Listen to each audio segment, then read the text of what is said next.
Every year, most of the world celebrates Christmas on December 25th. But why is that the date? A common answer is that early Christians simply borrowed it from pagan solstice festivals. And that's a neat explanation, but it is also incomplete.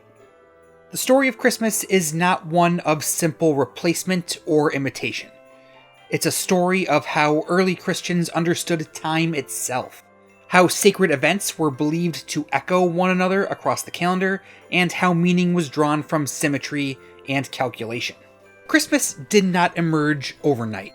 It took shape slowly through theological discussion, chronological calculation, and the evolution of familiar customs, ultimately producing the end-of-year celebration that we know today.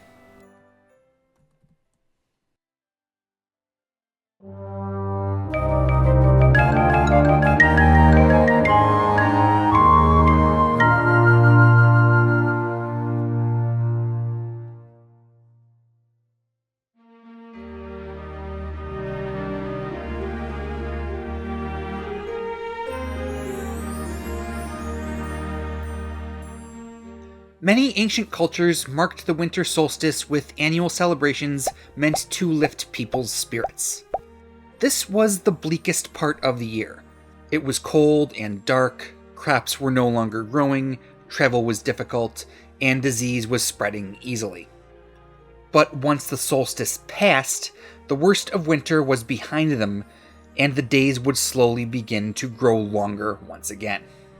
There's a popular theory that early Christians took advantage of these solstice festivals and repurposed them for their own religious holiday, and that's why Christmas falls near the winter solstice. That idea is only partly true. The earliest Christians were not actually interested in celebrating the birth of Jesus. Birthday celebrations were often viewed with suspicion or dismissed as pagan customs. They played little role in early Christian devotion. What did interest those early Christians was dating the important events of Jesus' life. And this did include his birth, even if it wasn't going to be celebrated. This wasn't easy. The biblical accounts do not give exact dates for most events. The major exceptions are the crucifixion and the resurrection, which the Gospels associate with a specific time of year. When it came to the birth, however, many dates were proposed over the centuries. As one modern scholar even noted, there is no month in which the birth has not been placed. The earliest festival connected to Jesus' birth appears in early January and grew out of a celebration of his manifestation, which is the moment when Christians believe Jesus' divinity was revealed to the world. This celebration became known as the Epiphany. Originally, Epiphany centered primarily on Jesus' baptism in the River Jordan, though it later came to include other events such as the visit of the Magi, the first miracle at Cana, and eventually the Nativity itself. Drawing on Jewish and early Christian ideas of sacred time, foundational events were not seen as random points in history, but as divinely ordered moments that shaped time itself. If Christ's public mission began with his manifestation, with his baptism, it made sense to commemorate that moment at the beginning of the calendar year. And so, Epiphany came to be celebrated in early January. But in the Egyptian city of Alexandria, early January already carried symbolic weight. The city observed an overnight pagan vigil associated with Ion, a deity personifying eternal time. This vigil was a ritual of cosmic renewal, a resetting of the order of the world. It began on the evening of January 5th and continued into January 6th as night gave way to a new day. As Epiphany celebrations spread through the eastern provinces, similarities between the Christian celebration and the Ion Vigil were noticed, especially in Alexandria, and those comparisons have been made ever since. but this often misunderstands both traditions. The Ion Vigil was about cyclical renewal, not birth. And early Epiphany celebrations, meanwhile, were centered on Christ's manifestation through baptism, and only later incorporated his birth.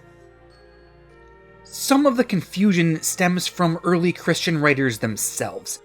When they described pagan rituals, they often interpreted them through a Christian lens. So as the Nativity took on a more central role in Epiphany celebrations, these writers sometimes framed the rituals of renewal as kind of a rebirth. And later readers encountered those descriptions and assumed there was an influence when there was often only some resemblance. But while the Epiphany celebrations developed independently of festivals like that of Ion, the timing still mattered. Epiphany emerged during a season already associated with celebration and with renewal, which made its acceptance much easier, without requiring any sort of confrontation or replacement. Those early Christians were not borrowing or repurposing a pagan feast, but they were operating within a calendar that people already knew how to read. And this way of thinking about sacred time didn't stop with the Epiphany. The same assumption, that key moments in Jesus' life were divinely ordered and meaningfully connected, also shaped how Christians thought about his death and his incarnation. We see this in the work of 3rd century Roman theologian Hippolytus, who attempted to calculate the date of the crucifixion. Based on biblical accounts linking it to Passover, he dated the crucifixion to March 25th, a date that was associated in the Roman world with the spring equinox. The equinox carried its own symbolic meaning and was often identified as the date of creation. Placing the crucifixion on this day created powerful symmetry: the date that creation began and the date that creation was redeemed. From here, some Christians believed that they could calculate Jesus' birth using a concept known as integral age. According to this belief, prophets and saints lived a perfect life by dying on the same calendar day on which they entered the world. So if Jesus died on March 25th, then he must also have entered the world on March 25th. This idea was then refined by a Christian historian named Sextus Julius Africanus, who argued that the key moment of Christ's integral age was not his birth, but his incarnation, the moment that he took human form, which he identified with Jesus' conception. This moment is now commemorated in Christian churches as the Annunciation, when the angel Gabriel announced to Mary that she would bear a child. If Jesus was in fact conceived on March 25th, and we add 9 months for a typical pregnancy, we arrive at a birth date of December 25th. And this is where that date actually originates, by assuming that Mary's pregnancy was exactly 9 months, and adding that to an integral age that begins with the Annunciation. This places the Nativity celebration near, but not on, the winter solstice, and just under 2 weeks before the January 6th celebration of the manifestation that had already taken hold in the eastern provinces. Of course, 2 pagan festivals also fall near this time: Saturnalia and Sol Invictus. Saturnalia is often cited to explain Christian customs such as feasting and gift-giving, while Sol Invictus is cited to explain the date of Christmas itself. Both connections are understandable, but both are overstated. Saturnalia ended days before Christmas and had nothing to do with the selection of the original date. Its social customs were later absorbed into Christian celebrations because they were familiar seasonal practices, not because Christmas itself was built on the Saturnalian ritual. Sol Invictus, meanwhile, shares a date with Christmas, but there is no evidence that it actually determined the Christian celebration. Early Christian writers never appeal to solar worship when explaining the dating of the Nativity, instead grounding it in biblical chronology and sacred time. The overlap of the dates is real, but it reflects a coincidence and a later convergence, not a borrowing. There is even an argument that the influence ran in the opposite direction, that Aurelian promoted Sol Invictus as a response to a religious landscape increasingly shaped by Christianity. I personally do not find this argument conclusive, but it is reasonable, and it serves as a reminder that influence in late antiquity did not only move in one direction. It's also worth stating this plainly. Late December was already a time of public festivity in the Roman world. Once Christians began associating this period with the Nativity, the date was able to gain traction very quickly. Pagan festivals did not determine the date of Christmas, but they did make a parallel celebration easier, allowing the customs to merge over time.